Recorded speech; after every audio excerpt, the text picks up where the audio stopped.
You're watching Fugitive Red-Eye, and welcome to another anime review. Today I'll be reviewing Katanagatari. Now, Katanagatari is kind of a lesser-known anime, I'd say, and I'd say a large part of that is, again, in the US, it was released by NIS, and they only did a premium edition, so it's rare, expensive, and there's a limited number of copies out there.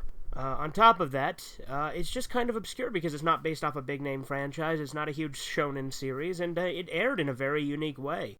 They only aired 12 episodes, but they've only aired one per month, and these episodes are about 50 minutes to an hour. So, it's, 12-hour-long episodes that each aired like once a month. I finished the series because a good friend of mine actually let me borrow his copy of the series, and he's really into it. It's by far his favorite anime, and I can definitely see why. It's not exactly something that I think is super huge to my taste, but I definitely enjoyed every second of watching it.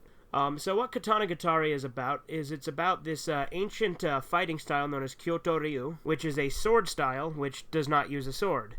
Basically, it converts the body into a sword, and it specializes in taking out swords and swordsmen. The main character is the sole inheritor of this Kyoto Ryu, a guy named Shichika. Now, Shichika lives alone on this island with his sister, and the two of them are both very strong, and his sister kind of knows some Kyoto Ryu too, it's kind of implied, I think. She at the very least is a very strong fighter, and for most of the series is actually stronger than him, although she's very sick and has to stay on the island for most of the series.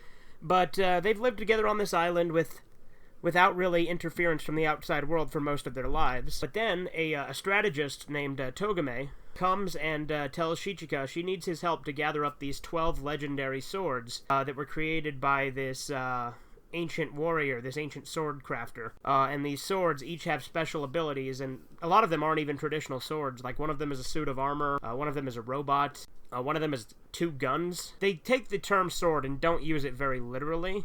In fact, one of them is just a sword hilt. I mean, it's nuts. There's all sorts of different stuff. Some of them are traditional swords, of course, but a lot of them are just their own kind of thing. So they go on this quest, and the way she convinces him and basically starts this whole quest is she tells Shichika that his motivation should be to fall in love with her, and that's why he'll fight for her. And they do have a budding romance throughout it. It's a very untraditional romance, because it literally just starts where she says, hey, you should like me, and he's like, okay, why not? He can't tell the difference between people for a lot of the series, because the only other person he's seen for most of his life is his sister. So anytime he sees anyone else, he can't tell the difference between one person or another. He can't even tell men from women. It's all just kind of the same in him. In his eyes, it's basically him and his sister in the world. That does obviously change over time, and he becomes a lot more human as the series progresses, because he's also kind of a sociopath for a lot of the series. He's going around fighting all these sword holders, and he'll just fucking kill them mercilessly, too. And he has no thought about it. But later on, as he starts to develop more and more of a conscience, that changes over time. And again, like I said, he becomes more and more human as the series progresses. For most of his life, he hasn't thought of himself as human, he's just thought of himself as a sword, essentially. So he just does whatever Togame tells him to do. And the two, again, do start to get closer, and their romance definitely buds. That's a major focus of the franchise. But, yeah, it's a very interesting story. I'm not going to get into spoilers in this video, but it's very action-packed. The final episode especially is fucking phenomenal. I loved every second of the final episode. I have kind of mixed feelings about the ending, sorta. I do like it, and I think that the final episode is definitely the peak of the show, because it has the most action. It's just overall epic. And this is it's an action, comedy, romance, tragedy. It has all sorts of elements in it that are, of course, right up my alley. It also has a very unique art style. It's very simplistic, yet other things are detailed. I've found that the backgrounds tend to be more detailed, whereas the actual characters themselves are very simplistic and stylistic. Particularly the eyes in this series are very unique. They're just kind of dots. Some of them have a little bit more detail than that, but they're very unique eyes. They don't have the white part of the eye. I think, is the white part the cornea? I can't remember. But they don't have that.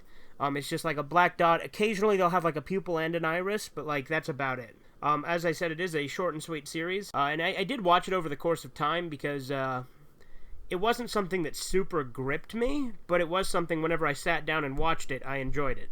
So I kind of paced it watching the episodes, just because it's not like it was JoJo where it just sucked me in and made me watch all of it at once. Because I watched kind of a tangent here, but I watched all of JoJo's Bizarre Adventure within the span of 3 weeks, and that's over 100 episodes. Whereas this, it's only 12 episodes, and it took me a few months to finish. In the end of the day, I think that's kind of just due to the fact that it is a very episodic show. There's not a lot of cliffhangers to it. In fact, the only episode that really ends on a cliffhanger is the episode before last, to tie into the final episode. There is kind of one in the previous one before that as well. Most of the series you could watch pretty much out of order, and it wouldn't affect it too much. Because each episode is just another sword. It's a sword of the week sort of thing, kind of like a villain of the week sort of thing. There are obviously some episodes that mix up that formula, but for the most part, it is pretty stuck to it. That said, the formula itself does not get dragged out or boring, and in fact, each episode itself is unique, because each sword is different, each sword holder is different, and the way Shichika defeats them is usually different. One thing I really like about this series, too, is it is kind of meta in a way, but not in an intrusive way, because Togami basically wants him to be like this epic hero that she's writing a story about, and so she wants him to have a catchphrase, she wants him to have a signature move, she wants him to have all this stuff, and it's executed really well. There's also another common thing where Togame herself misuses the word cheerio when she means to say chestuo. Chestuo itself is, it's some sort of fighting term in martial arts. I'm not familiar with it. They do mention it in the series, but it's been a while since I've seen the episode where they actually explain that I don't remember right off the top of my head what it means. But she uses cheerio by mistake. That said, it's definitely worth watching. It's a nice little action romance comedy with some tragedy in it. It's a very beautiful series. I would definitely say it is very artsy and unique, and the art style and music make it all worth watching. It's very beautiful to watch and listen to. So, if you've never seen Katanagatari, I recommend checking it out. It is a unique anime that just kind of flies under the radar. It definitely deserves more recognition. Anyway, this has been Fugitive Red Eye. Have a great day.